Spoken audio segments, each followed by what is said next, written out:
a brother, cause of color, my skin, my religion, belief, and faith. People can learn to aid, they can be taught to love. Enslaved mentality, human rights activists, long walk to freedom. Just like Mandela, hatred and appetite, the struggle against racism, justice and equity. Don't forget your history. Restore Martin Luther King, who foretold the American dream. Africa unite and wake up. We need one love and one voice. Xenophobia, fuck that. Our enemies, our leaders, these tyrants ain't giving up. Join the politics or shut the fuck. We need to unite and kick them out. Long live Bobby Wine, show where they are, Igboho, Seun Kuti, Pelu Faz, Gani Adams, freedom fighters, Nnamdi Kanu, Pelu Biafra. Which way? Africa. You don't like Bobby Wine, Afakulu. You don't like Shaware, Afakulu. Bugwata Sunday, Igboho, Afakulu. You don't like Nnamdi Kanu, Afakulu. Afakulu. Afakulu. Afakulu. You be Mungu. Afakulu, Afakulu, Afakulu, you be Mungu. Ola MTV Africa, Sound City and Trade Steve, your propaganda and politics, making money from Africa, recycling individuals. There's no peace in Uganda, no human rights, no justice. Boycott the mama. Take mama to Ghana, South Africa, Tanzania, Ethiopia, and Senegal. Shout out to Hip TV, Nigeria, Kenneth Music, the Foundation, they made it happen.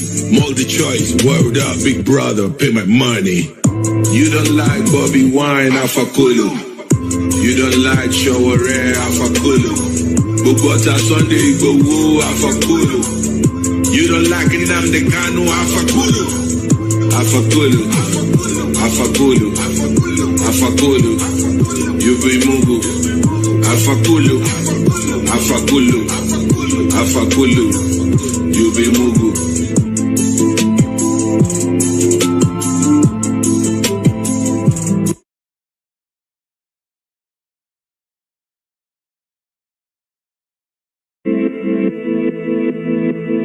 Why you hating a brother? Cause of color, my skin, my religion, belief, and faith. People can learn to aid, they can be taught to love. Enslaved mentality, human rights activists, long walk to freedom. Just like Mandela, animals will be destroyed. Appetite, the struggle against racism, justice and equity. Don't forget your history. Restore Martin Luther King, who foretold the American dream. Africa unite and wake up. We need one love and one voice. Xenophobia, fuck that. Our enemies, our leaders, these tyrants ain't giving up. Join the politics or shut the fuck. We need to unite and kick them out. Long live Bobby Wine, show where they are, Igboho, Seun Kuti, Pelu Faz, Gani Adams, freedom fighters, Nnamdi Kanu, Pelu Biafra. Which way? Africa. You don't like Bobby Wine, Afakulu. You don't like Shaware, Afakulu. Bugwata Sunday, Igboho, Afakulu. You don't like Nnamdi Kanu, Afakulu. Afakulu. Afakulu. Afakulu. You be Mungu. Afakulu, Afakulu, Afakulu, you be Mungu. Ola MTV Africa, Sound City and Trade Steve, your propaganda and politics, making money from Africa, recycling individuals. There's no peace in Uganda, no human rights, no justice. Boycott the mama. Take mama to Ghana, South Africa, Tanzania, Ethiopia, and Senegal. Shout out to Hip TV, Nigeria, Kenneth Music, the Foundation, they made it happen. Multi-choice, word up, big brother, pay my money. You don't like Bobby Wine, Afakulu. You don't like Shaware, Afakulu. Bugwata Sunday, Igboho, Afakulu. You don't like Nnamdi Kanu, Afakulu. Afakulu. Afakulu. Afakulu. You be Mungu. Afakulu. Afakulu. Afakulu. You be Mungu.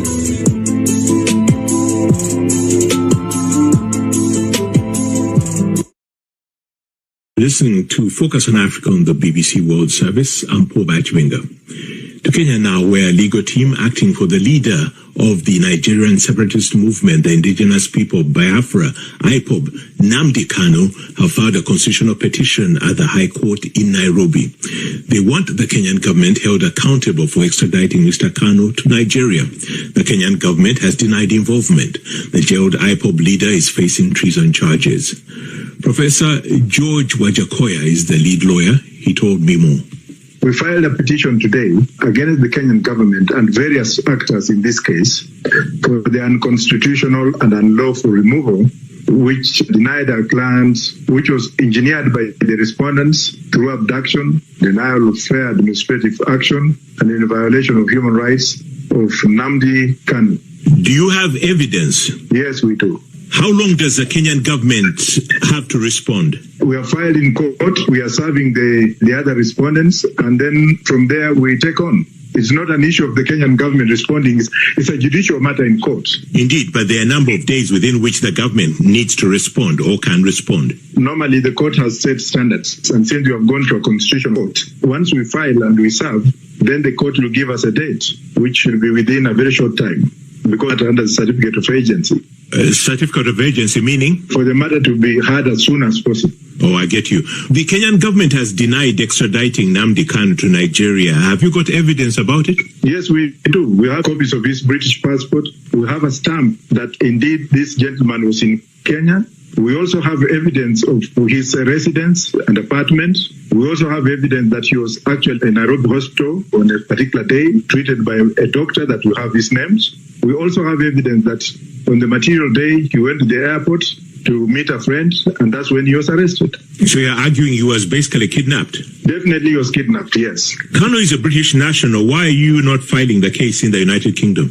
First of all, that's a very good question. And that's why we are also wondering why the Kenyan government, based on the evidence that we have of his British passport, based also in the inquiries that we have made, that he renounced his Nigerian citizenship, why on earth would the Kenyan government deport a British subject to Nigerian territory?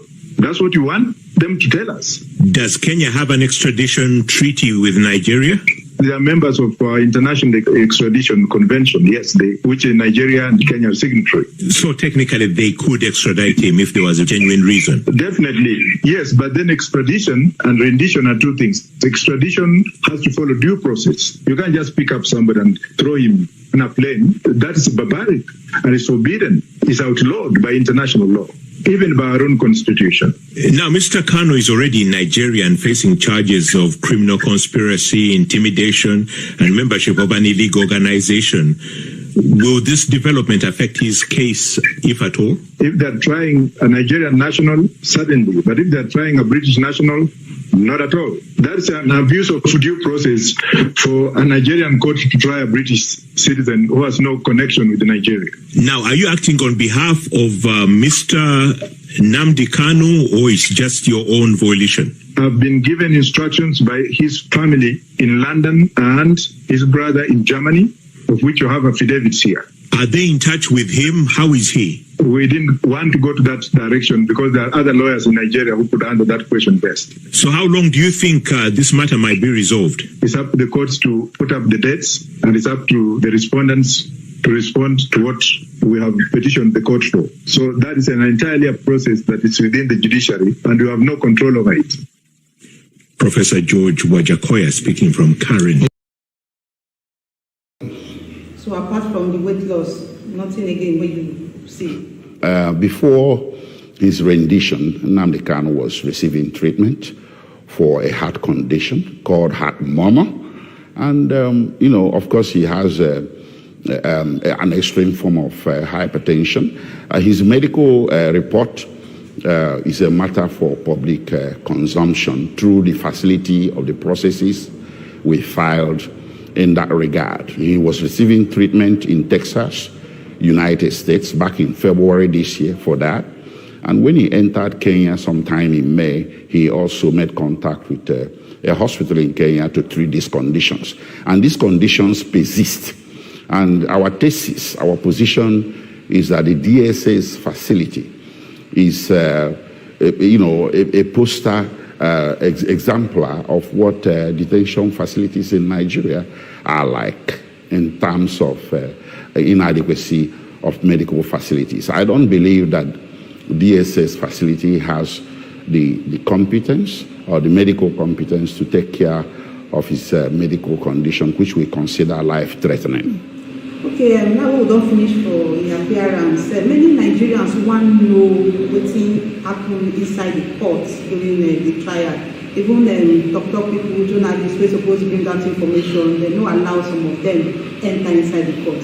So you fit tell us what happened for inside the courtroom before and after Nnamdi Kanu did not guilty? What happened was that, it took a little while before they brought him inside. So when they brought him inside, it wasn't in chains. If you recall, on 29 June 2021, when they presented him subsequent to the rendition, he was in chains. He was in manacles, and that's unconstitutional. You shouldn't be doing that to suspects. Nigerian Constitution says you shouldn't. The Supreme Court of Nigeria said you shouldn't. So they, anyway, on 21st October, they didn't. So he wasn't in manacles. He wasn't in handcuffs. So he walked freely inside the confines of the courtroom, and, he received salutations from his counsel and gathered other people who were in the court, and we had opportunity to have photo opportunities with him. We snapped pictures with him, and it was a more relaxed atmosphere from what it was the last time he wasn't presented in court. It wasn't raucous, it wasn't noisy, and only few people were, of course, allowed inside the courtroom, and I believe that had more to do with the COVID protocols. Of course, the prosecution made a presentment of the amended charges. If you recall, they had amended these charges a few days to the hearing, and again, they did another amendment, which I considered more of sua sponte on the spot. And of course, there was no opportunity that the defense has. I don't think we were given sufficient opportunity to go home and study these charges to see how our client would respond to them. But again, the judge wanted a plea to be taken, and that's exactly what happened. So a plea was taken, and I don't think that has prejudiced the challenges, the constitutional challenges we have to these charges, which will come up on the 10th of November. Okay, on Friday, the Attorney General of the Federation, the Minister of Defense, Abubakar Malami, he held press conference on Friday, and me too, I've been there. He read plenty things where Nnamdi Kanu and the IPOB do. Some of the things when he talk, he say, in some accused for Nnamdi Kanu, saying instigate violent attacks for democratic institutions like correctional centers, police stations, INEC offices, and others between October 2020 and June 2021. As Malami talked this thing on Friday, you don't tell your client, Nnamdi Kanu, about this first development. You have asked me this question now about the press conference that was done by the Attorney General on Friday. It's quite surprising that a day after these hearings, I think it was a day after or 2 days after, the Attorney General saw the occasion to address a press conference, that is diametrically removed from what happened in court. You see, Attorney General should be reminded that, despite his duality of role under Nigerian Constitution, he's also the Attorney General of everybody. His job is not regime protection.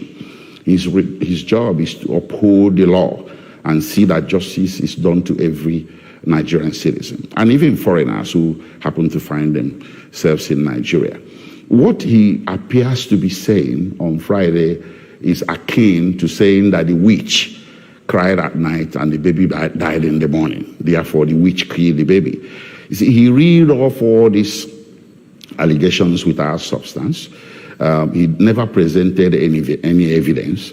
And we have this particular one concerning the NSAS protest. We had commissions of inquiry across the country, particularly in Lagos. And I think they had one in Imo State as well that I know personally about. And there was nothing from any of these commissions of inquiry that returned an indictment of Mazi Nnamdi Kanu or IPOB in the aftermaths of the NSAS protest. So that accusation was made in bad faith, and it's intended to poison the minds of the public and also to prejudice the mind of the court as well. It's a highly prejudicial interview, and we are studying the contents to see whether there is going to be any legal reactions that should come from our side.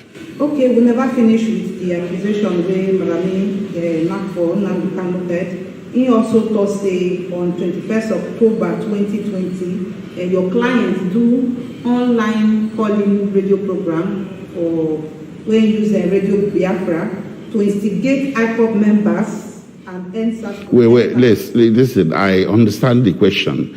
You see, this matter is sub judice. I want to break it down. No, I can't allow us to go into an excursion of what is before a competent court of law in Nigeria.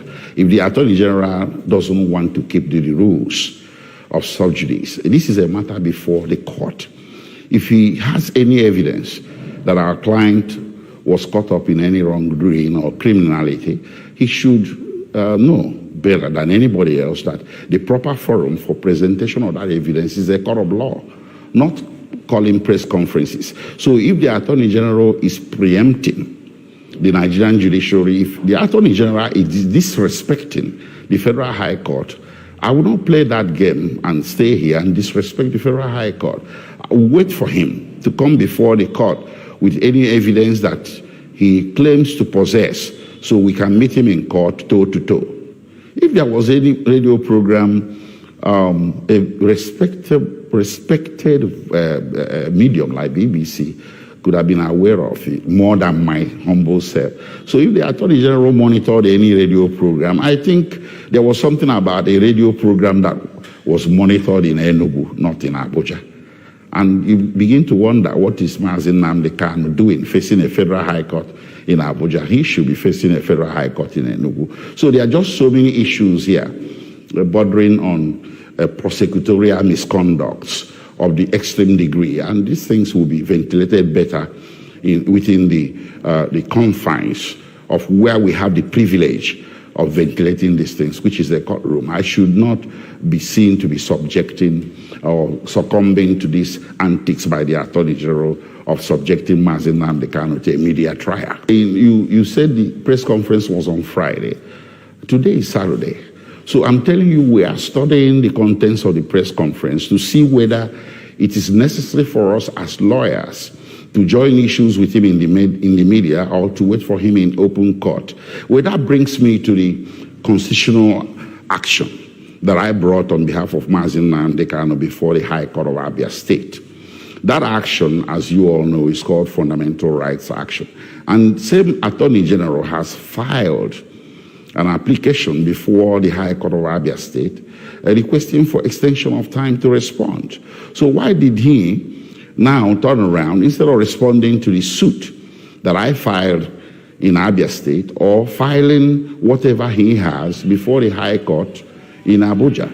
Now he turns around to come before the media to be spewing out all these accusations that lack substance and material evidence. So that is the question. The question, again, I'll repeat, is if the Attorney General has something that he believes to be cogent and material, he has a forum where he should present those things. And that forum is not before the Nigerian public, but before the courts of the land, which are now considering the various processes that are ongoing before them. You were responding to the accusation by the Attorney General of the Federation, where he talks, Nnamdi Kanu provoke IPOB members and ESM members to carry out the killings of APC chieftain Ahmed Bola and the husband to late Didi of NAFDAC, daughter Akunyili, Mr. Chike Akunyili, say now him now instigates IPOB and ESM members to carry out those things. How do you react? Well, regarding these accusations by the Attorney General that Mazi Nnamdi Kanu instigated certain killings, including that of Dr. Akunyili and the APC chieftain and the others, the unrest that we have in Anambra State at this point in time. That's what I think he's referring to. I am here to tell you that we have charges in open court. The Attorney General have filed charges that don't contain these allegations. So I think the best place to address these allegations, or if he has any evidence, is the courtroom before the Federal High Court, coming to the Nigerian public to begin to adduce new allegations that are different from what is before the court, I think is improper. Now maybe talk about what concerning this and the Anambra elections. The elections will happen November 6th. So what do you think about the democratic dispensation of your clients as it relates to the November 6th election for Anambra State? Well, you see, there are more important issues in Nigeria than elections. Elections can come and go, but those issues will remain. The issues are clear, that a lot of people who are Nigerians are no longer happy being Nigerians. It doesn't make them unpatriotic. It doesn't make them criminal.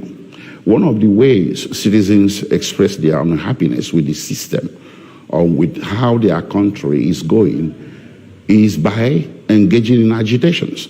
And my clients happen to be engaged in agitation. And that agitation is informed by their right to self-determination, which is not a crime. I don't think criminalizing the demand of a people, of millions of people. You see, this is beyond the IPOB. The restiveness in this country is also rampant in the western part of the country. And parts of the north are also restive. I'm not talking about the terrorists in the north, but several restiveness. So it indicates an overall unhappiness that is coming from vast majority of Nigerians with the way things are, with the way the system is structured. And that is something that does not deserve a bullet. It does not deserve prosecution, which is now turning to be a persecution. What it deserves is dialogue, civil engagement, constructive engagement. That's the only way you get to the position where everybody will be comfortable with an arrangement for a new Nigeria that would ensure equity and social justice for all. If somebody is saying, I want out, I don't want to be a Nigerian anymore, he's not committing any crime. And that is why you see this slew of nations around the world being very understanding of the matter and offering political asylum to members of IPOB. Number one is Britain.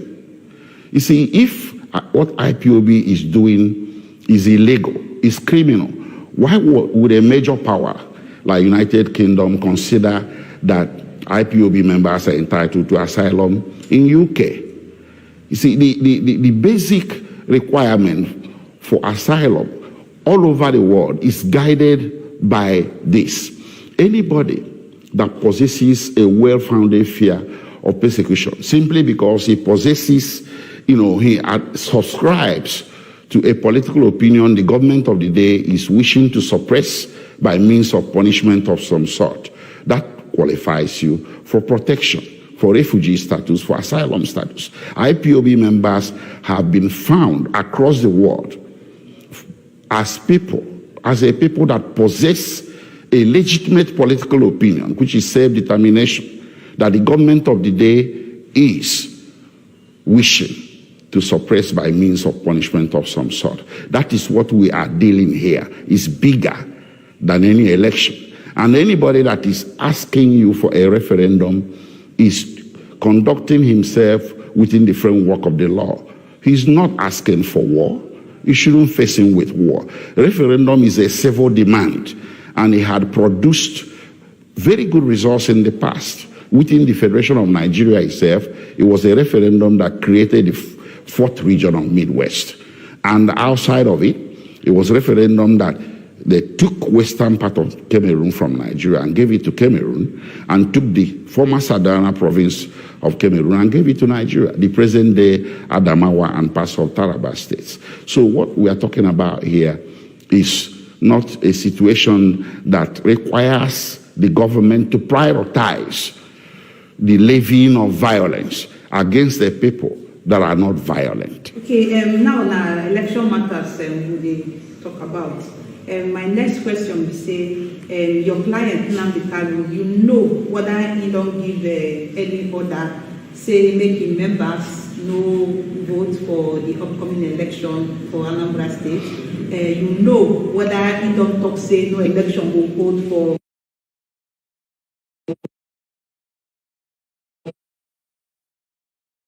the southeastern region. I can tell you on good authority that what concerns Nnamdi Kanu at this point in time is this question. The question is that the prosecutor, the Federal Republic of Nigeria, has lost her jurisdiction, her authority to try him in court because of the extraordinary rendition. This is what he's confronting right now. Nothing compares at all. That is the most important task at hand, that someone would be subjected to such flagrant violation of international law and the municipal laws of Kenya and Nigeria, and then you think you can subject that person to trial? No, you can't. This is what concerns my client Nnamdi Kanu at this point, and that's what we are dealing with. So, what did they try to say the Anambra State election no concern them at this time? What I'm trying to say is that the matter of the moment that the Nigerian public should concern itself about is what happened to him. If it's not important, I don't see why a very strong, advanced, powerful nation like United States should be filing something in Nigeria requesting for extradition of Abba Kyari to United States to answer to some criminal allegations. If that's not important, all they needed to have done is to come to Nigeria and rendition him by force. So this is a very important subject that I think Nigerian public should avert its minds to. And the second one I want to point to is the what I have seen as the reluctance of the British government to exact her diplomatic influence over this matter. Nnamdi Kanu is a dual citizen. At the very best, he's a dual citizen. As the very worst, he had publicly renounced his Nigerian citizenship. But let us assume, for purposes of this conversation, that he's a dual citizen of Nigeria and Britain. That does not justify Nigeria renditioning him in this way. Britain wouldn't have renditioned him as well. Britain has a public policy against extraordinary rendition that dates back to 1984, when Nigeria attempted to rendition Omar Diko. It didn't succeed, but it drew countervailing and strong diplomatic responses from Britain. Britain cut diplomatic relations with Nigeria for 2 years. They arrested 17 persons, convicted 4, who served between 6 to 8 years imprisonment in UK, and they were subsequently deported. And the Nigerian aircraft that was going to be the vessel for the rendition, was interdicted in Britain. So that sort of response is what we expect could have occurred in this situation of Nnamdi Kanu. Whether it's going to occur, I don't know. I don't know what they are doing, covertly or otherwise. But we haven't seen any strong actions by the British government towards the direction of protecting the rights of their citizen, Mazi Nnamdi Kanu. The allegations still they say the sponsors of Nnamdi Kanu and IPOB, then some day Nigeria, some day abroad. How you go take react to this story where they fly up and down? Well, talking about sponsors, I think all sponsors should be named. They should start by naming the sponsors of Boko Haram, from even before the present government came to power. The sponsors of Boko Haram were well known to government. They said it themselves, even recently, that they know the sponsors of Boko Haram. Why are they not naming them? So let us have a situation where you name sponsors of everything. You don't just make a wide allegation of sponsors without naming names. Name names. You get people where their business don't scatter, they don't lose money because of all the katakata where they happen for Southeast region and even Nigeria at large. Waiting your client Nnamdi Kanu gets to tell this Nigeria. You see, what is going on here, which I don't want the media to be hoodwinked into playing a part, is this trial by ordeal. Nnamdi Kanu here, Nnamdi Kanu there. What about ISWAP, Islamic State in West African Peninsula, that now possesses a weapon that threatens civil aviation in this country? There have been media reports recently, credible media reports, that Nigerian security or Nigerian government had to pay certain humongous amount of money to retrieve a projectile or some kind of a missile possessed by the terrorists that could down any civil aircraft in this country, including that of the president. And we're here thinking Nnamdi Kanu is the problem of this country. Nnamdi Kanu is the solution to the problems of this country. I can tell you that on good authority. Anybody that listens to him very well and keeps an open mind will be seeing him spewing solutions, not problems. The problems of this country are bigger than what we are talking about. So making him the poster boy for all the problems of the country is the most unfortunate thing that has happened in recent times. It is trial by ordeal. If you want to solve the problem of this country, you start from the head. The fish rots from the head, and we know where the head of this country lies. Then when you get past that, you go to the real terrorists, Boko Haram, ISWAP, the militants, which the entire world have gathered together and declared the terrorists. How can Nigeria be isolated in her declaration of IPOB as a terrorist organization and no single nation in the world has fallen in line to do the same thing? It's a very, very topical question that should be put out there. People should think about it. Instead, countries all over the world are doing the opposite. They are saying IPOB is not a terrorist organization. That means Mazi Nnamdi Kanu is not a terrorist. So this prioritization of Mazi Nnamdi Kanu as the singular problem this nation is facing is one of the pointers to what is structurally wrong with this country, Nigeria of the present era. It is wrong. It shouldn't happen. So if you be Nnamdi Kanu na no dey here, but we dey see you now as Nnamdi Kanu mouthpiece, wetin you go tell Nigerians wey don suffer one loss or the other? How you go dey comfort them? Well, the comfort is given to Nigerians is very simple. Tell your government to listen to voice of reason. That's how he puts it. And that voice of reason is to conduct a referendum. That's what he's been saying all along. Nothing else. And that very position he has taken root, not only in Igbo land, in Southeast. It has supporters, millions of supporters across South. And it's also garnering supporters in middle Nigeria and even up in the north. Nnamdi Kanu is the voice of the downtrodden. Anybody, in fact, he represents, the voice of justice. So if you listen to him and as a government and keep an open mind, what he is saying really is not something that should threaten the state.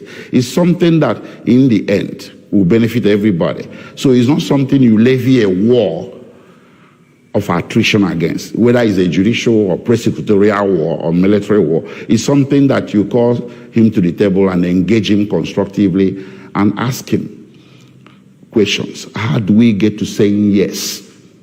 He's not a lone voice in the wilderness. He represents the voice of millions of people that cuts across Nigeria. Nnamdi Kanu dey for DSS and in trial to go on, yet everything still dey go on as usual. Which people wey dey support Nnamdi Kanu for Nigeria? Where dem dey? It's very business wey im dey do, wey be say even as im dey for DSS and things still dey go on. It's a very good question. If by everything that is going on you mean the civil sit at home, the overwhelming success of the civil sit at home, if that's what you mean by everything that has been going on while he's being detained, that underscores that he's in charge. That underscores his popularity. That underscores his influence and reach.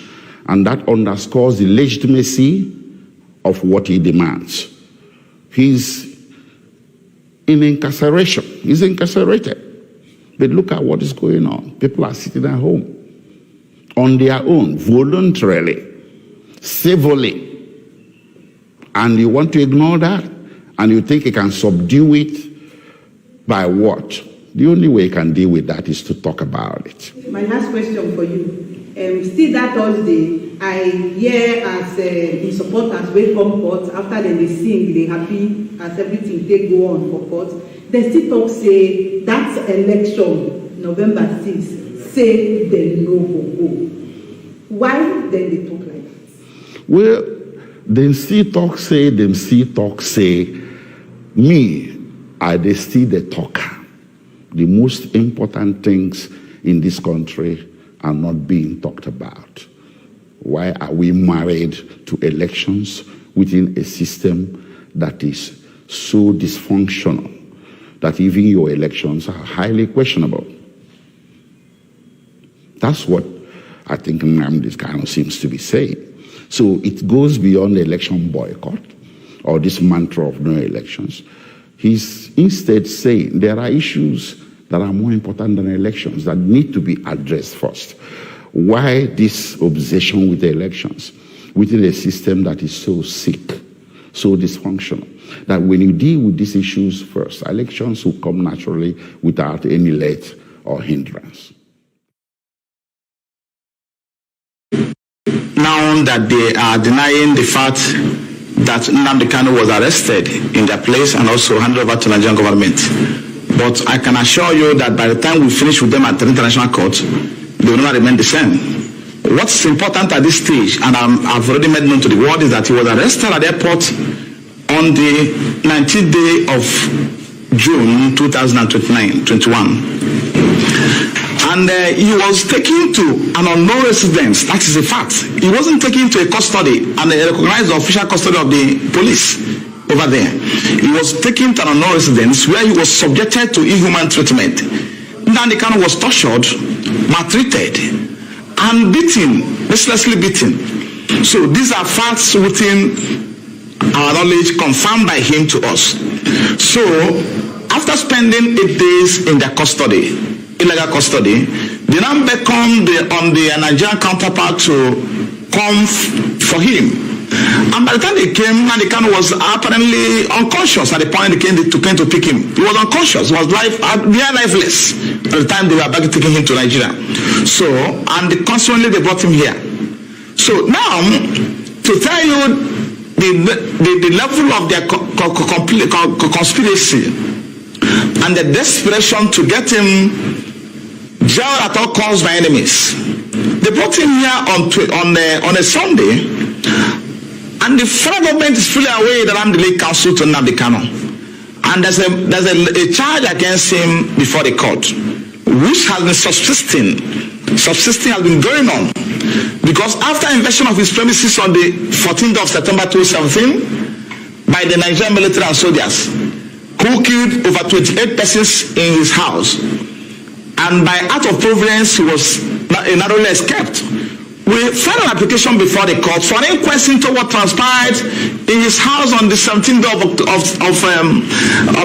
of September 2017, for court to inquire as to what happened in his house, what led to his disappearance. And we are still in this process, because that is fundamental. This is a person that has expressed to the world that he is ready to come for his trial on October 14th, 2017. He wasn't planning to leave the country. He wasn't planning to run away from the trial. He was ready to come for the trial on October 14th. The matter was stated for commencement of trial. Then on September 17th, his house was invaded. So to tell you that the government was not ready at the time to prosecute him, because they have no evidence to establish even the charge preferred against him to even date. So they went after his life. Now it's compelling on the part of the court to inquire what happened to this person I granted bail, what led to his disappearance. Then surprisingly, on the 28th of March 2019, when the matter came up for shorties to show cause why they will not be committed for contempt, why they were unable to produce Nnamdi Kanu, that was the proceedings of that day. The court gave an order revoking his bail. Then we said no, because the court should be bound by its records. We said no, and we found the application to get out vacated. Since 2019 to date, the matter had severally come up before the court, the same court, and the court was not inclined to hear this application to vacate the order. And the worst is that the federal government has not filed any response to this application before the court. They not filed a response in counter to application to get out vacated. They were not interested. What they are interested is to how to get in Nnamdi Kanu at all means available to them. So now he was brought into this country on Sunday after being detained, maltreated, subjected to all forms of inhuman treatment, and inflicted with severe injuries on account of handcuff that lasted on his hands for over 4 hours till before he was brought to court. And you can see him on handcuff in court on that day. Those injuries are still there, and a number of medical issues he's having today on account of what was the kind of treatment that was meted out to him. So they took him to court on a Tuesday. Labaran, who is the counsel that was in court on that day representing federal government, is fully aware that the CFA Age of 4 is the lead counsel in this matter. And I've been in court with him in all cases affecting Nnamdi Kanu and IPOB. He never extended the courtesy of informing me that my client was arrested, was abducted, because in this case he wasn't arrested. So the one who get to that bridge will cross it. He was abducted and kidnapped from Kenya and brought him to this country. So now he didn't feel it confident. He didn't feel confident or didn't appropriate to inform me that my client was arrested and been brought to court on Tuesday. So that shows there's a collaboration between the government in question, as we stand today, and people who are appearing before them.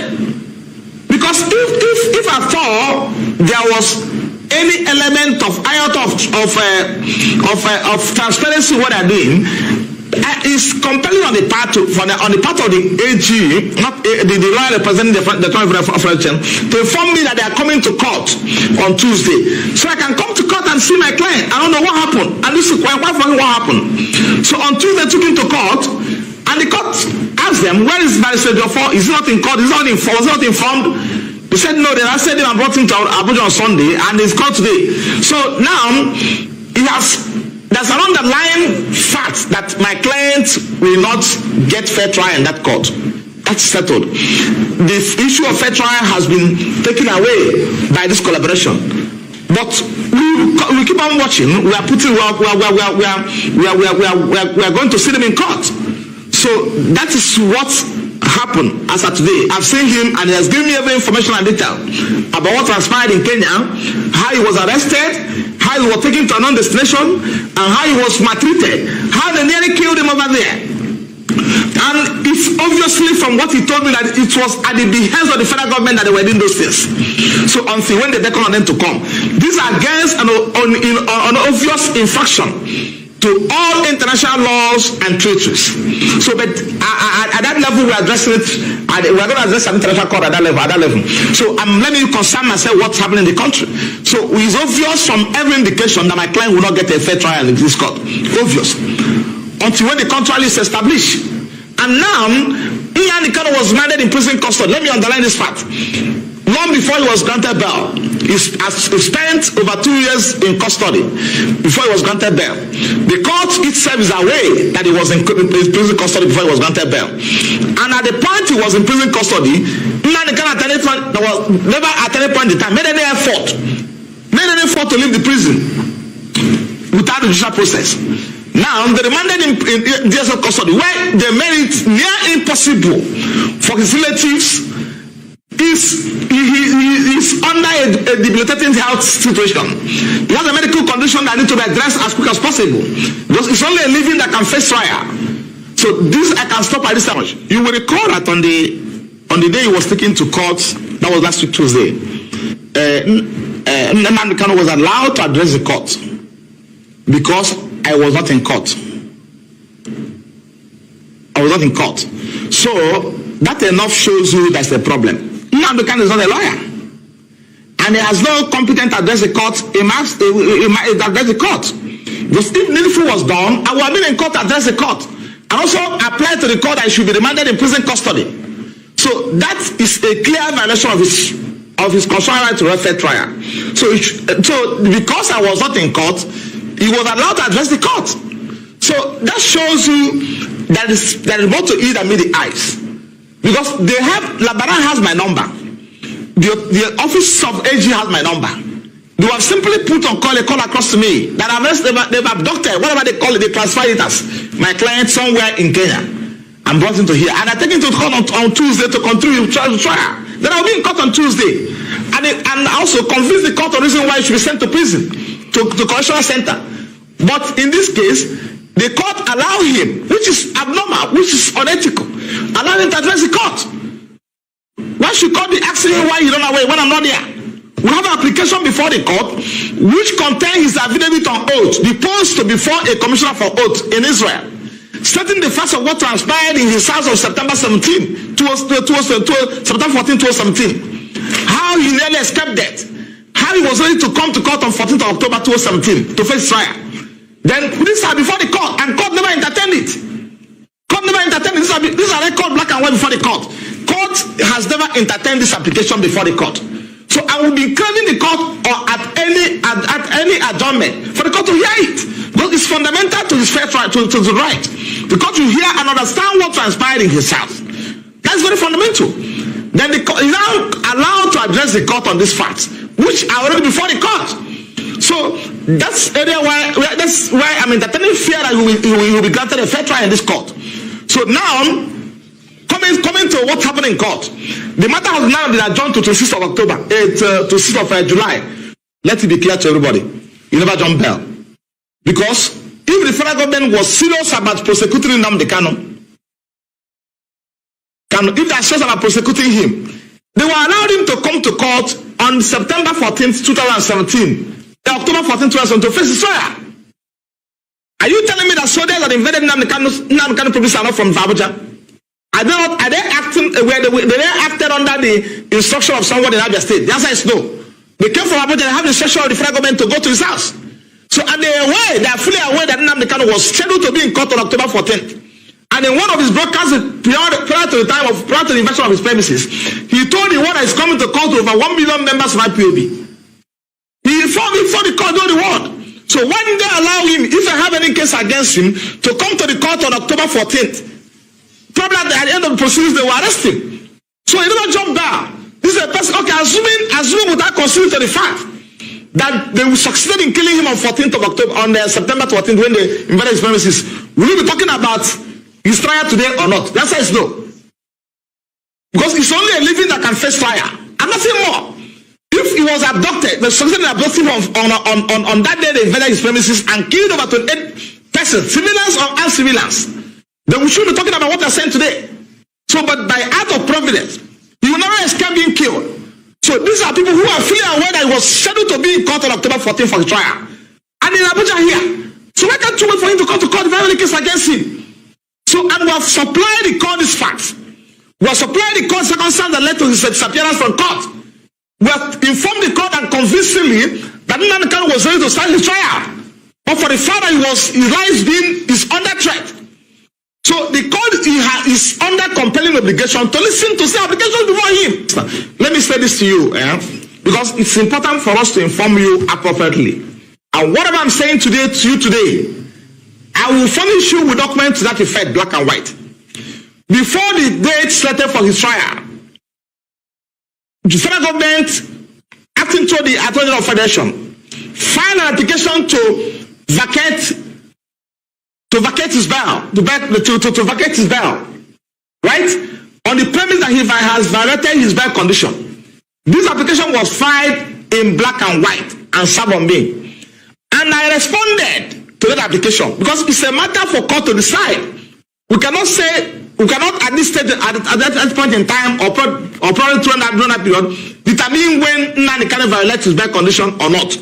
And also, I want you to appreciate the fact that I had also filed an application to validate their bail condition before they file their own. So this is a pending application before the court. The court for court to hear my application to validate his bail condition, hear the one filed by the federal government that he has violated the bail condition, and also hear the one I filed in reply to what the federal government filed, stating that Nnamdi Kanu never violated his bail condition.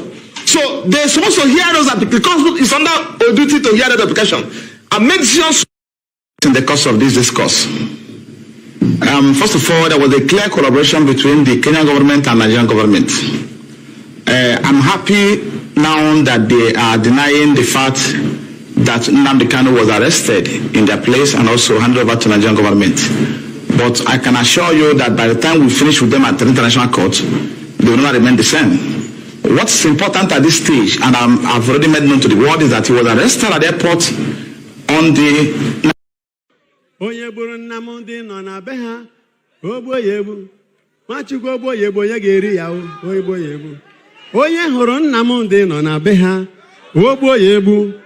Oboye boya geri yao, oboye oya geri yao, oboye boya geri yao, asimo ya geri yao, asimo ya geri yao, asimo ya geri yao, asimo ya geri yao, muchiko ya geri yao, asimo ya geri yao, oye bugana yao, asimo ye bugana yao, asimo ye bugana yao, asimo ye bugana yao. Asimo yageri yawu, yageri yawu. Ona mode po wachuku. Asimo yageri yawu. Oye bude wachuku. Oye bude wachuku. Ona mode po wande. Ona mode po wande. Oh yageri yawu. Oh yageri yawu.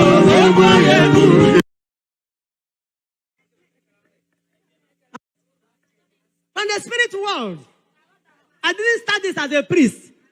I started this as a kindergarten. My mother is still alive. Go and ask her about this person here. So those who don't know me are talking rubbish. It's from a book. My father is not a native doctor. He died a Catholic and a Christian. 2 bishops buried him. My father's father was not a native doctor either.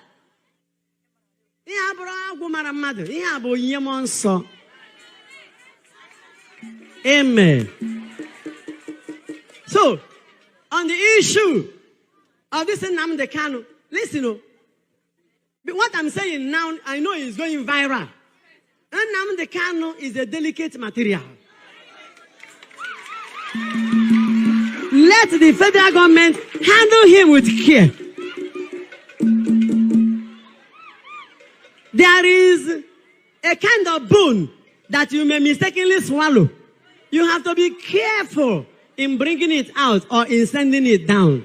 No, problem. If you want to swallow it, problem. If you want to vomit it, wahala. That is Nnamdi Kanu for you.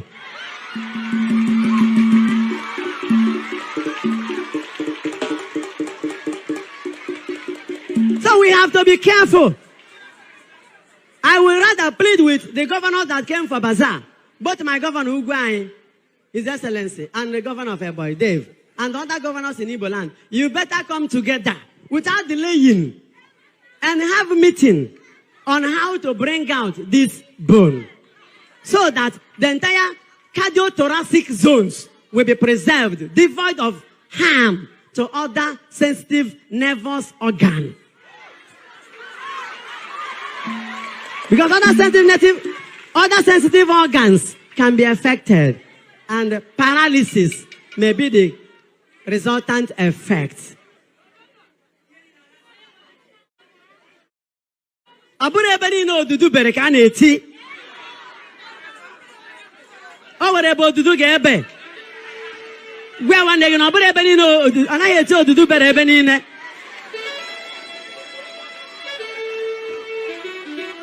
Maka were ebe ị ga-eti imebie ihe.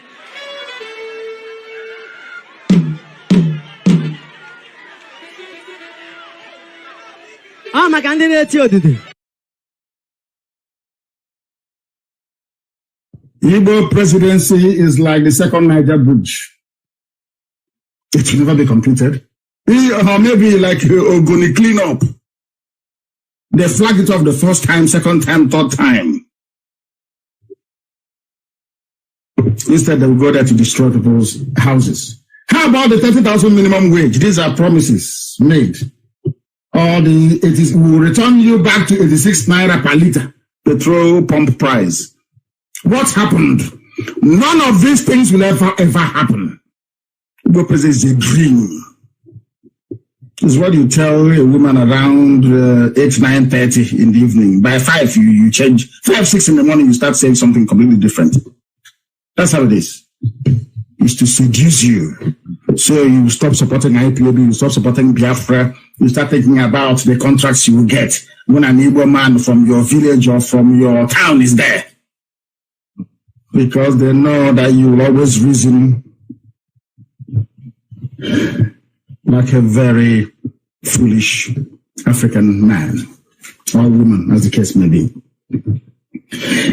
These are preview schemes. Second major bridge, we're going to clean up.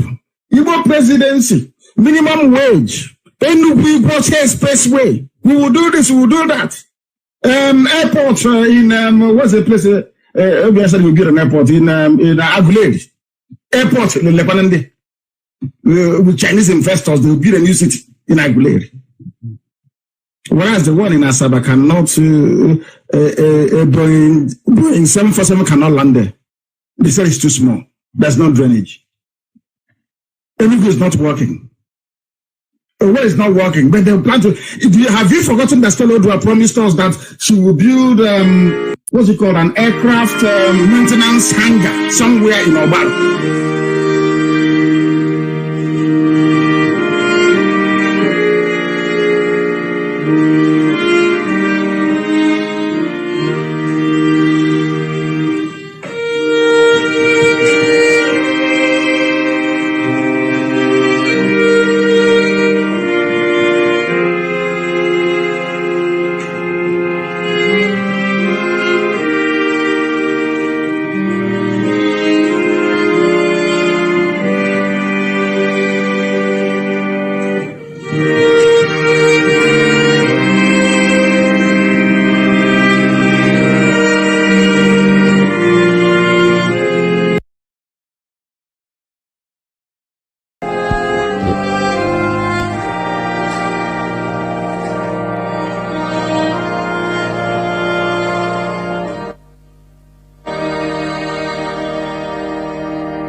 Good morning, good afternoon, good evening, and good night, great Biafrans and lovers of freedom.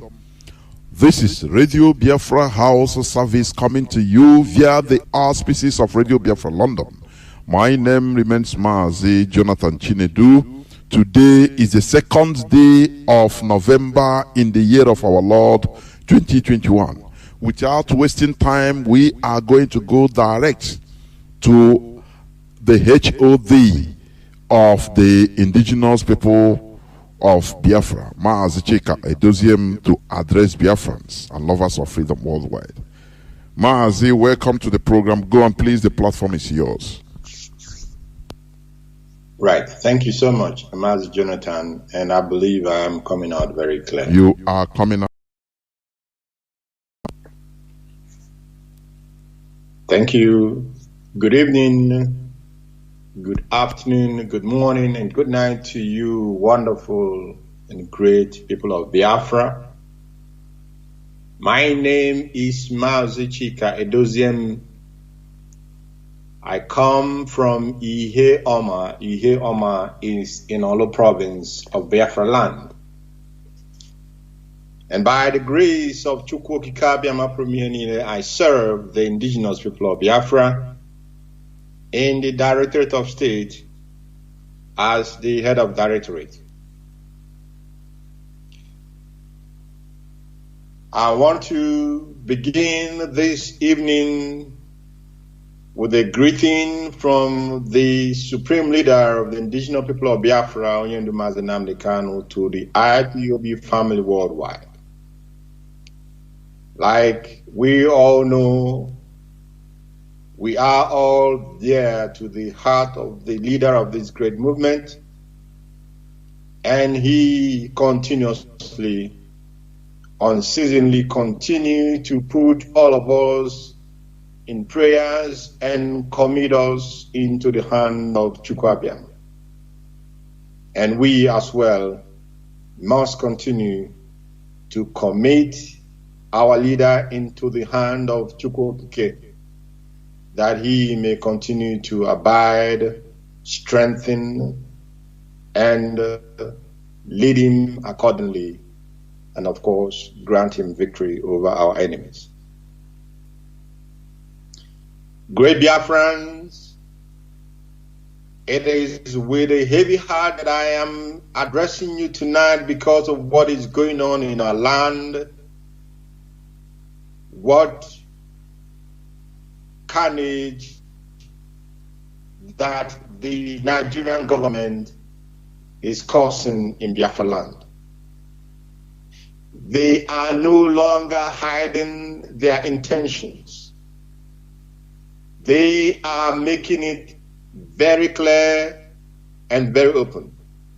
Even that those who cannot see, that they will understand, that they will feel, that they will know that the Nigerian government has activated its final solution to the Biafran problem, as they said, because they tried that final solution in 1967 to 70, but Chukwu Abiama did not allow our race to be wiped off the face of the earth.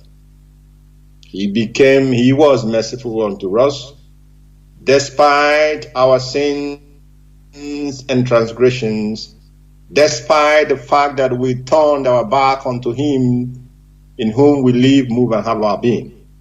He did not allow the plan of the enemy to be accomplished. But we know that that Lucifer does not give up until you roundly and squarely defeat him and chase him out of his comfort zone. The Nigerian soldiers are moving around in communities and villages in Biafra land, committing mayhem, open mayhem. They have not seen any ESN to fight with, because this arm of IPOB, they are not on the streets. They are in the bushes, making sure that our bushes and our farmlands are safe for our mothers to farm, for our fathers to farm, for our sisters and our daughters to go to the farm. Now, out of disappointment, because they brought in all the equipment that they would use to levy war upon us, they did not find any opposition in the form of ESN. Now they have turned their guns upon our women and our children. They have turned their guns upon our youths, upon our elderly. They are going from village to village. It was in Anambra yesterday. Today it was in Enugu State. Day before it was in Ebonyi State. And as we speak, mayhem is still going on in Imo State. And you ask yourself, people are wondering, even those who are not Biafrans are wondering, where then are those who are supposed to be leaders and elders in these communities or in the whole of Biafra land for that matter? Where are those who claim to be leaders? Where are those who claim to be politicians and are political leaders or whatever they call themselves? Where are they? They have remained silent while the murder and cold-blooded massacres are going on in Biafra land. Because some of them are part of the arrangement. The Nigerian army, the Nigerian government, they are the people who put up the unknown government and all the other armed groups that are causing unimaginable mayhem in Anambra State, that caused mayhem in Imo State, that caused mayhem in Enugu State and Ebonyi State and every other part of Biafra land for that matter. The Nigerian DSS, the Nigerian police, the Nigerian army, they recruit these people because they want to create an environment of chaos and anarchy in our land. Their ultimate goal is to tell the world that they are killing terrorists.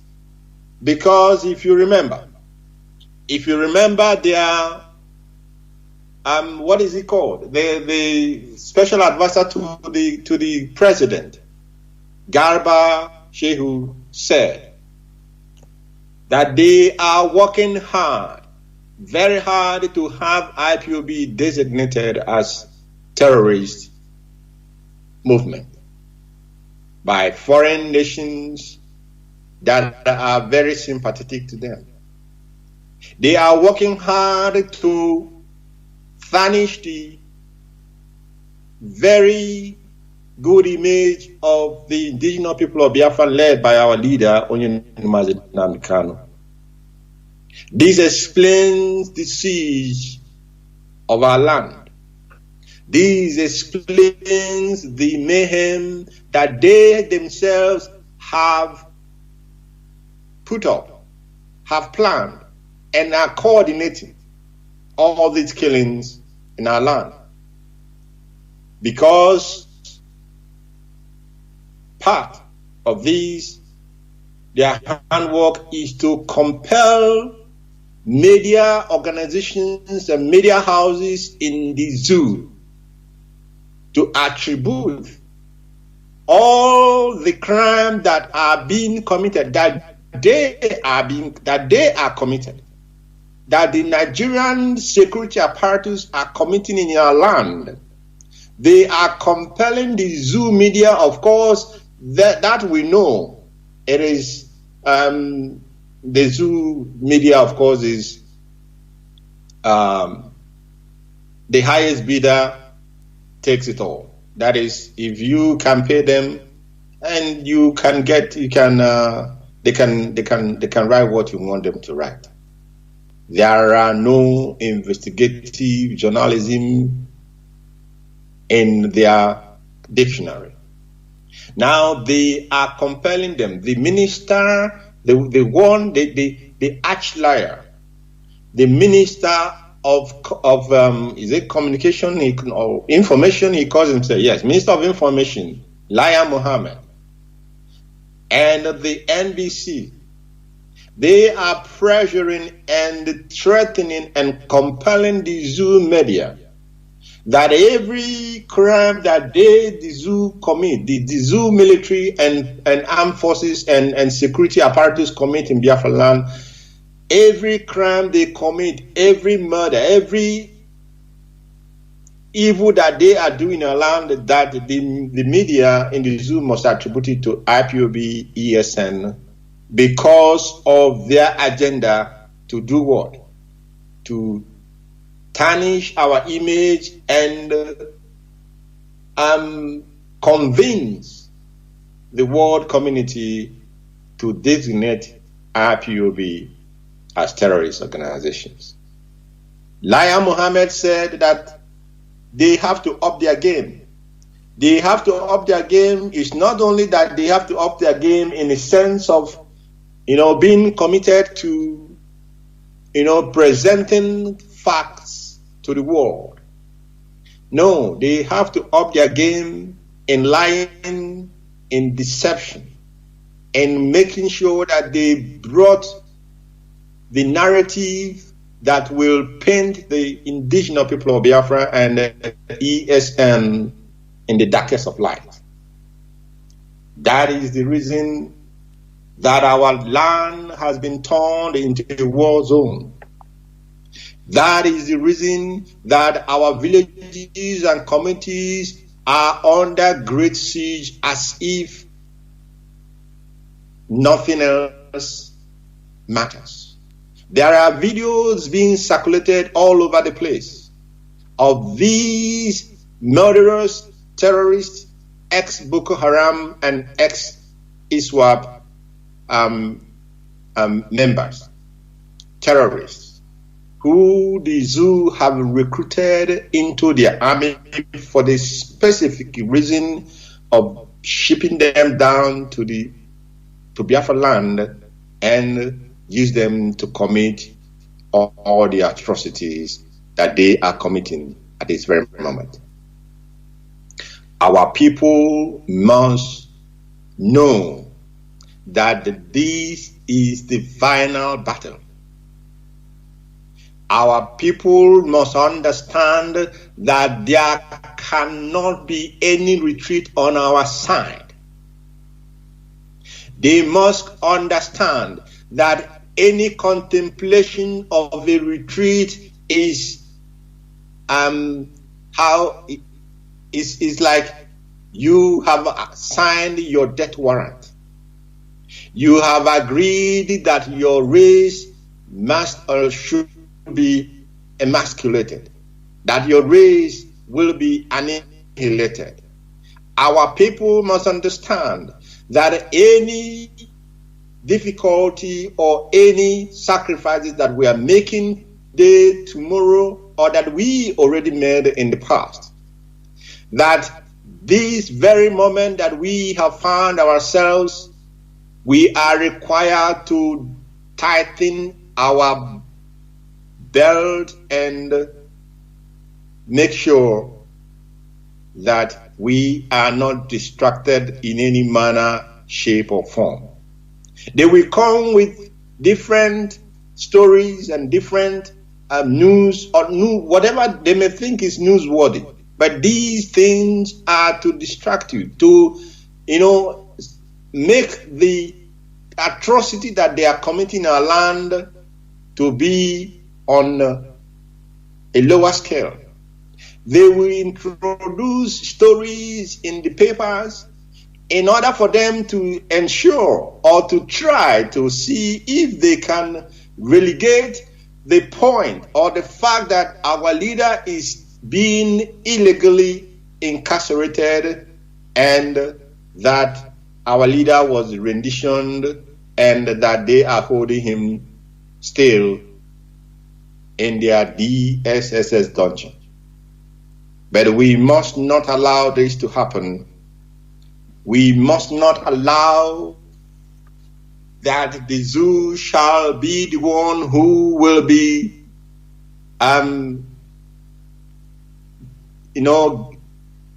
giving the narrative that the people must be following. Our media warriors, you must tighten your belt, because this is the last battle.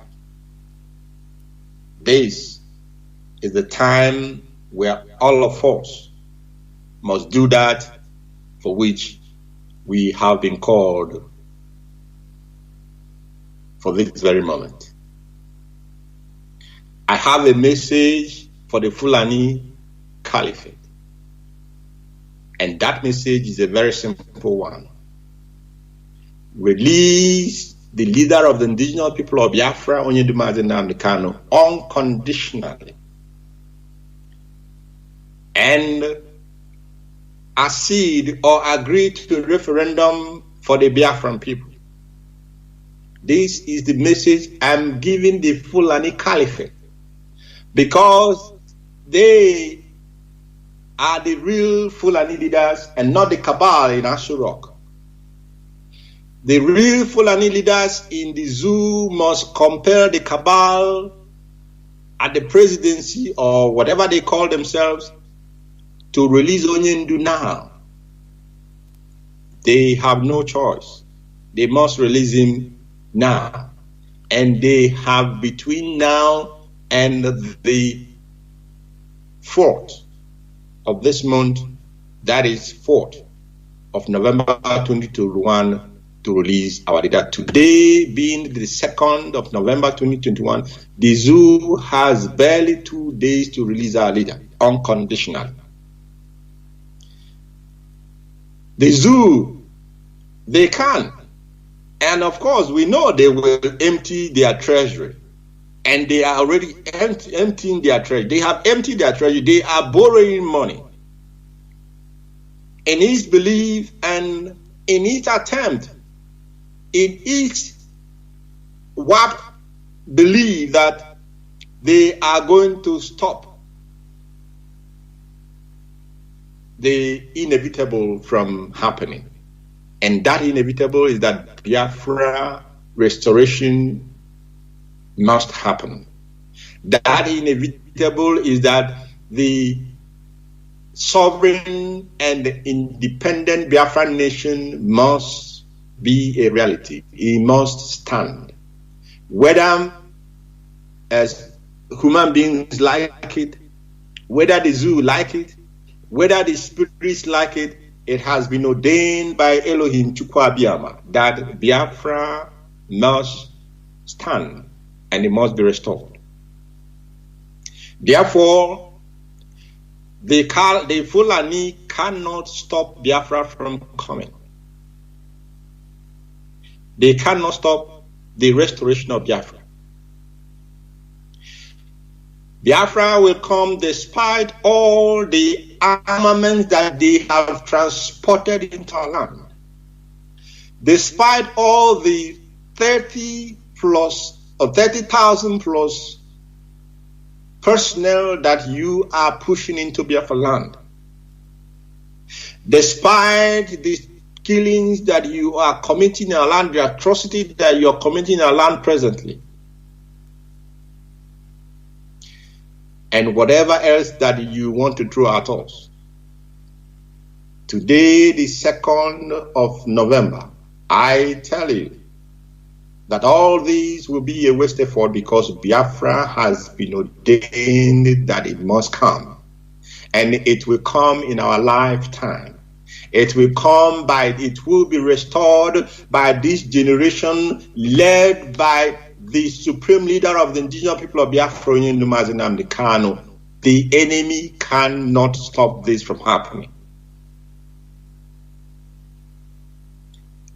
And why am I asking the Caliphate to impress upon the cabal in Asurok to unconditionally release our leader and agree to a referendum? Why am I asking them?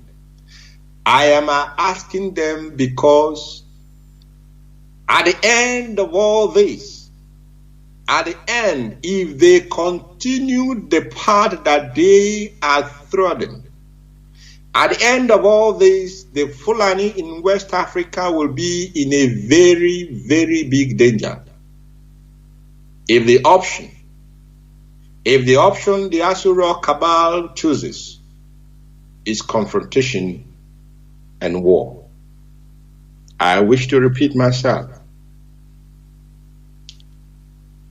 At the end of all this, despite and in spite of the weapons of war that you have transported into our land, notwithstanding the thousands and tens of thousands of personnel that you have also flooded our land with, one thing is sure and one thing is certain. If you choose and continue to go on this path of confrontation with the Biafran people, if you continue to trust in your chariots and your horses, and you are spoiling for war, Biafra will come. But not only that, Biafra must come and shall come. The Fulani in West Africa will be in a very grave danger, because you will have started a tsunami that will not stop until the anger of Chukwu upon the Fulani race for the blood of the innocent that they have spilled in our land, for the blood of the poor and the widow, of the fatherless, of the motherless, that they have spilled in our land, his anger will not return until that blood which you have shed in our land and spilled to desecrate the holy land of Biafra, until it is avenged 100-fold. This is my message tonight to the Fulani Caliphate. And this message, they will ignore it at their own peril. And I said initially before that this battle has gone beyond the physical. The spirit that owns Biafra land, our people are seeing what we are suffering. Yes, we are suffering. It breaks our heart to see the blood that is being wasted. But stay on, great and brave Biafrans, for our salvation is not very far away.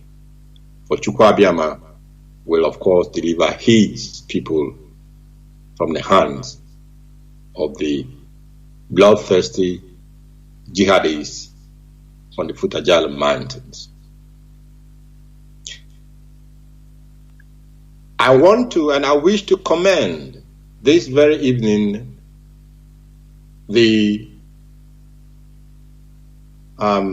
our Council of Traditional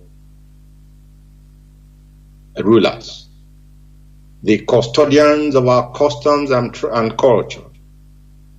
I want to commend them, and I want to commend as well the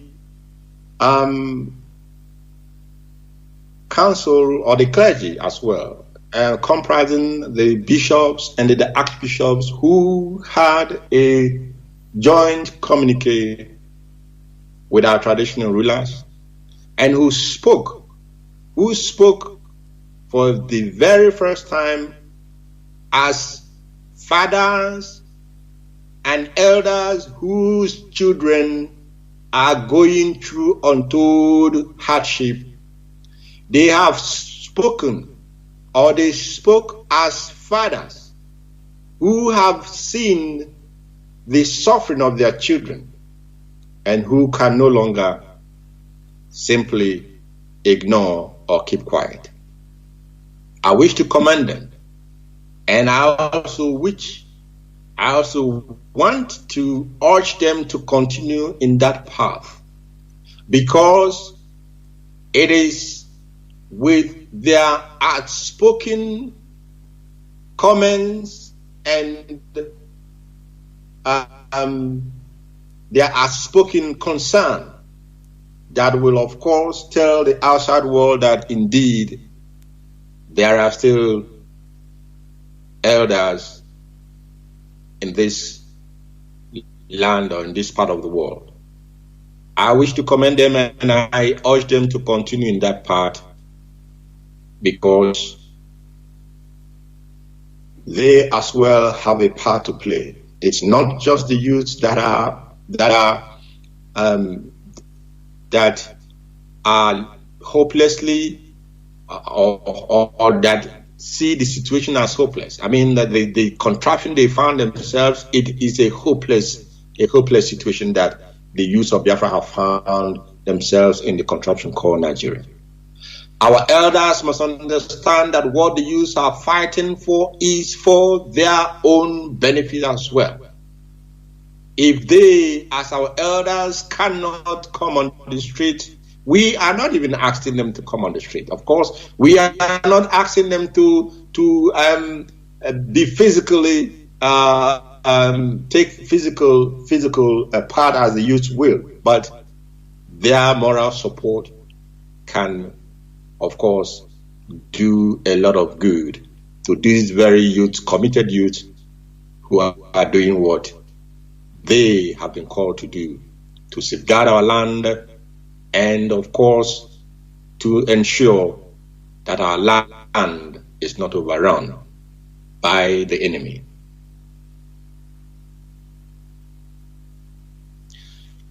Great Biafrans, I want to tell you tonight that we have said that our leader must be released unconditionally. And that which we said yesterday is what we are saying tonight and what we are maintaining on this Tuesday, the 2nd day of November 2021.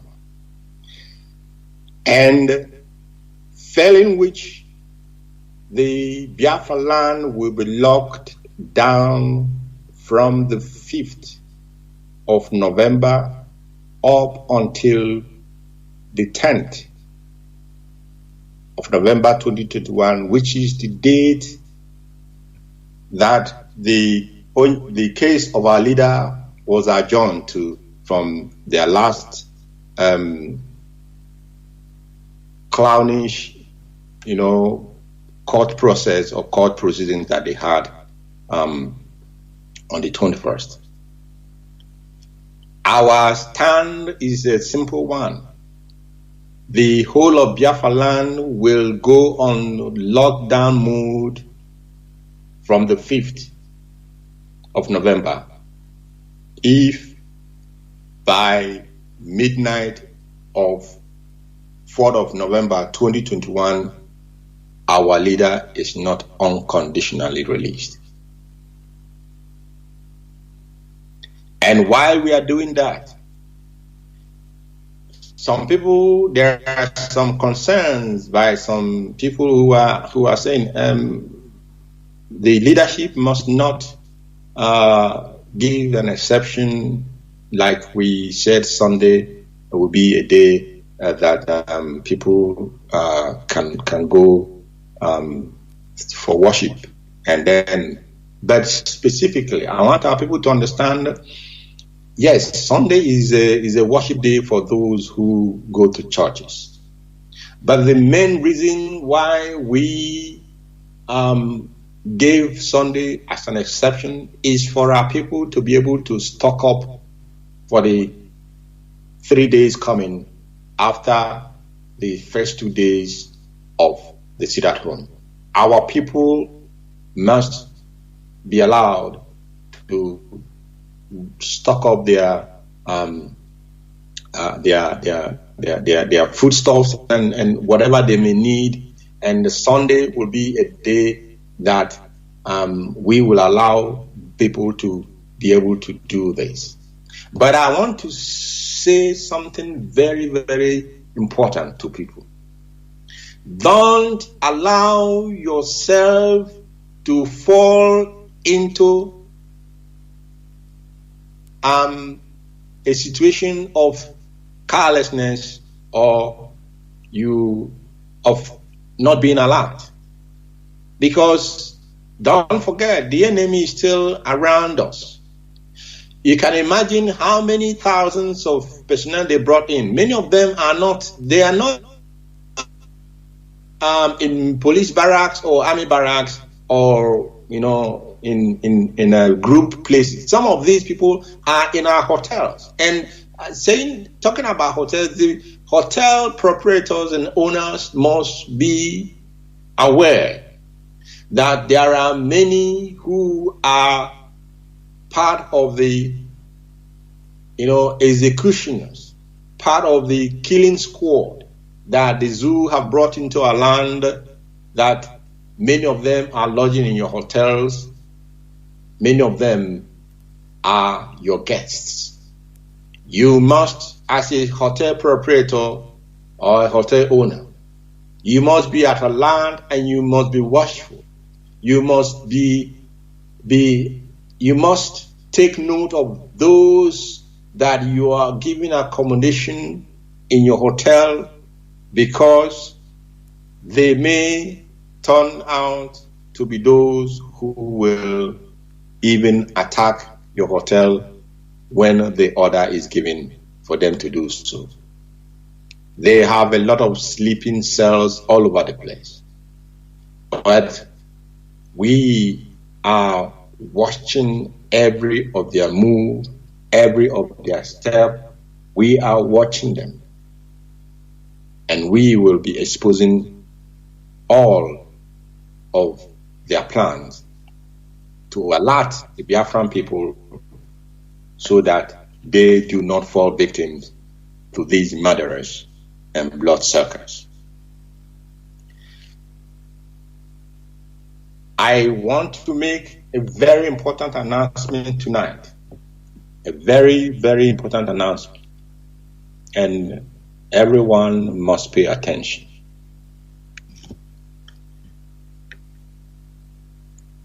The IPOB USA treasurer, in the person of Mrs. Rita Eze,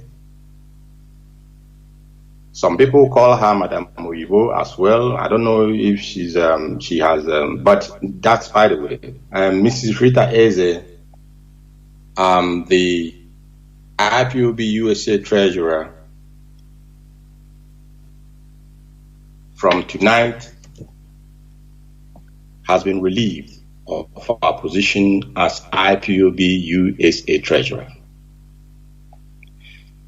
The account that this lady is managing for IPOB, which is the Umweri Arodi Areli account in USA, is hereby shut down.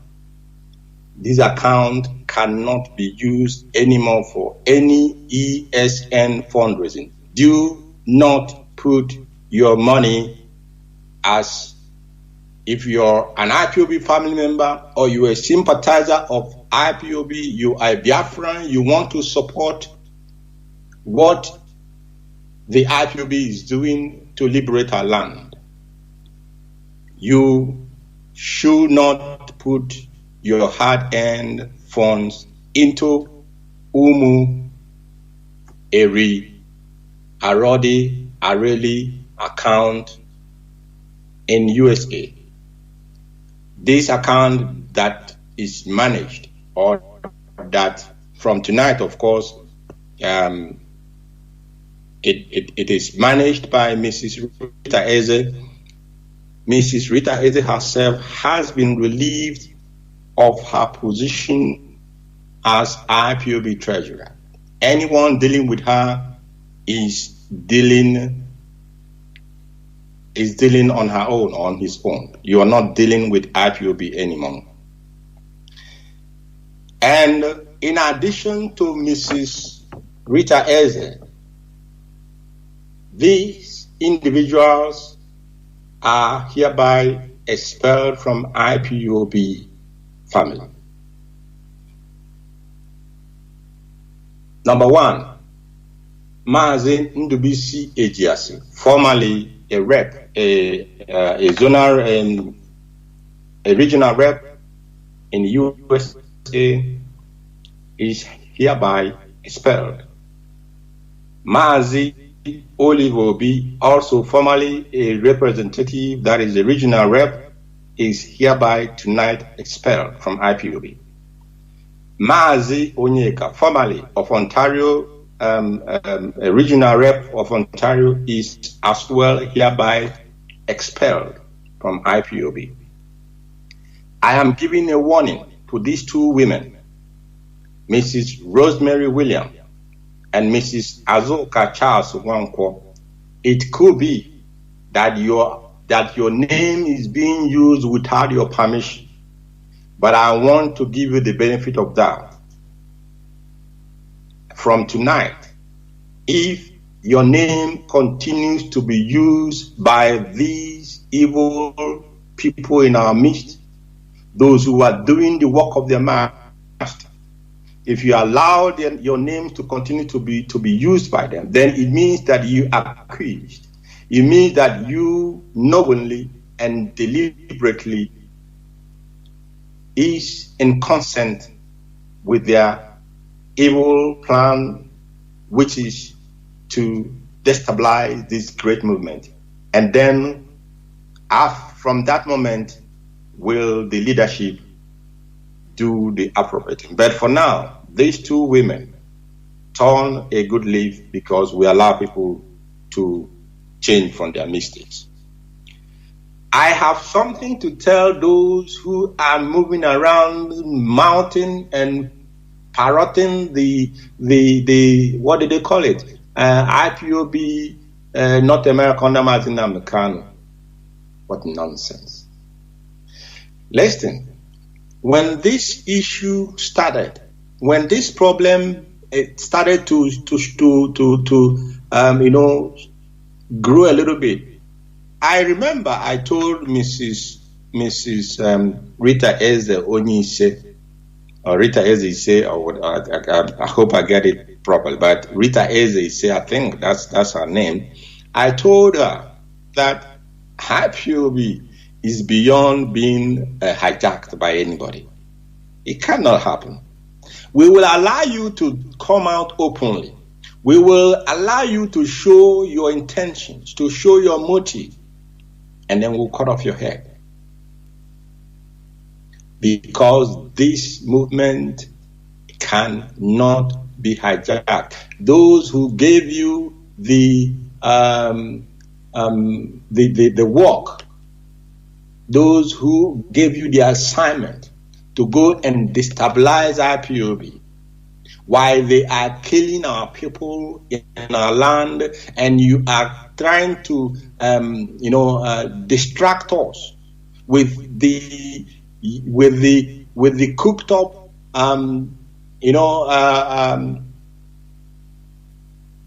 distractions. That's because some of these things that we see on being distributed, they actually do not make one iota of sense. Now, those of you, I told her and two other women, I told them that this movement cannot, if you think this movement can be hijacked, you cannot do that. It's not possible. Not that you cannot, but you are not, Amubonya, that person has not been born, and it does not exist. The person who will hijack this very movement. They thought it was a joke, and they continued in their way. They continued in their evil machination. They continued to cause mayhem and confusion in this family, and until we clearly understood where they were coming and where they are going. And we are cutting it off. IPOB is one central command. One central command, and that central command is Onyendu Mazi Nnamdi Kanu. There is no IPOB Europe under Mazi Nnamdi Kanu. Nonsense. There is no IPOB Asia under Mazi Nnamdi Kanu, or IPOB South America under Mazi Nnamdi. See, so you people must understand. When I was saying the last time that they tried the tripod, they tried the whatever part the DSS tried during the first time our leader had issues, they knew that there is no way that they will set up another freedom fighting outfit to rival this great movement. So what they went back to the drawing board and they said, let us try to take it from within. And that is why you're seeing these daughters of perdition. That is why you see some of these men who did not fully drink from their mother's breast, that they have agreed to be the hand by which the enemy will attempt to destroy this movement. And all the efforts that they have made. And when I was always saying, when these people write something, read between the lines, because they are confessing. The spirit of Biafra will make them to confess. Read deep and think very thoroughly. They are saying that they wanted the DOS after 5 days of our leader not being available. They already saw their vision that the Biafran people will reject the DOS. The plan was to do what? To turn the leadership upside down and to create something parallel to that and take it from within. So, but they did not count on the hardcore members of this very leadership that Onyendu has put in place, and their time has come, and their time is now. We will begin to weed many of them out very gradually and very sustained, in a very sustained manner. If you are an IPOB principal servant, I repeat this again, and you are found dealing with any of these people that has been expelled and removed from this family, it means that you have taken a deliberate step and a conscious action, and you will be held responsible for that deliberate act and that very conscious action that you have taken, because knowing that all that actions and steps, that they are in complete disagreement and in complete conflict with the agenda of this great movement, with the objective of this very great movement, of course, with the fundamental goal or aim of this very movement. You are warned. On Sunday, I will be having a meeting with the 4 regional reps in the United States, the Mountain Region, the Central, the Eastern Zone, Eastern Region, and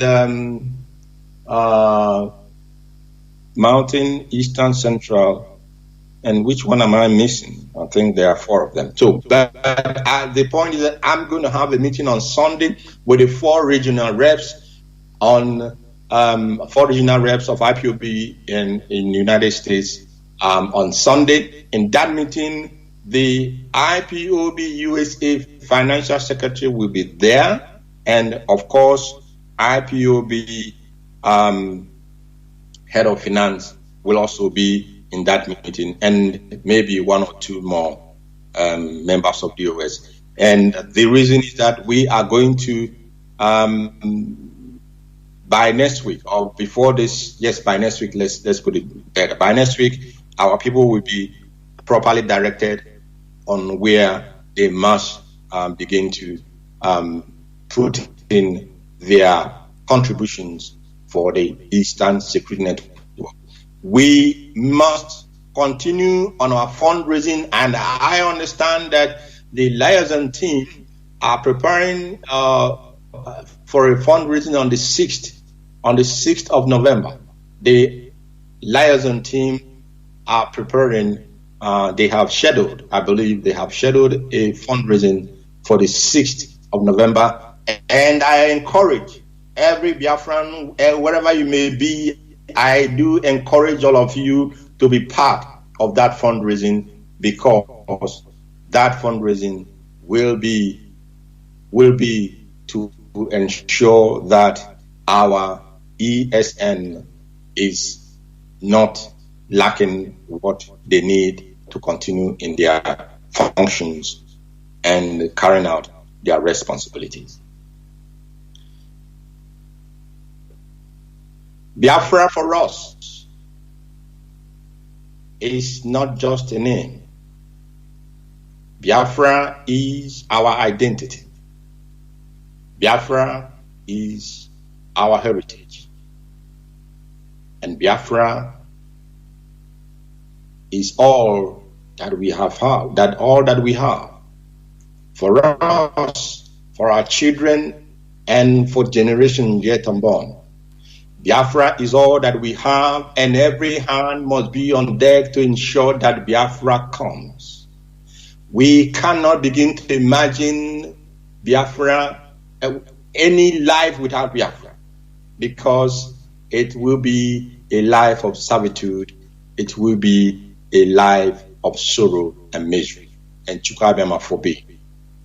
We are the children of Chukwokike, and him alone, the creator of heaven and earth, Chukwuabema, him alone is him whom we worship, and him alone is whom we bow down to, and not to man, and not to anything that is made by man's hand.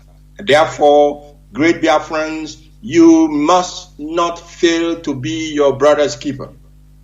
As we enter the lockdown on the 5th of November, those of you whose hands are well off, you must look around and of course support your brother or your sister who may not be as buoyant as you are. And Chukwokike shall keep all of you. Chukwokike shall keep all of us. And Chukwuabema shall bless the indigenous people of Biafra. And continue to put our leader in prayer. Yes, we have come to the end of the Psalms, but our prayer continues day and night on his behalf and on behalf of all Biafrans in Biafra land who are in a war front. We must continue to put them in prayer, and we must continue unceasingly to call down the spirits that own our land to fight this battle for us. Thank you so much for listening. And from me, from here, I want to say to you, may Chukwuabema bless and be with all of you, and good evening from here. Thank you so much.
Onye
Onye mmeri, ya mezi ntụziaka gị.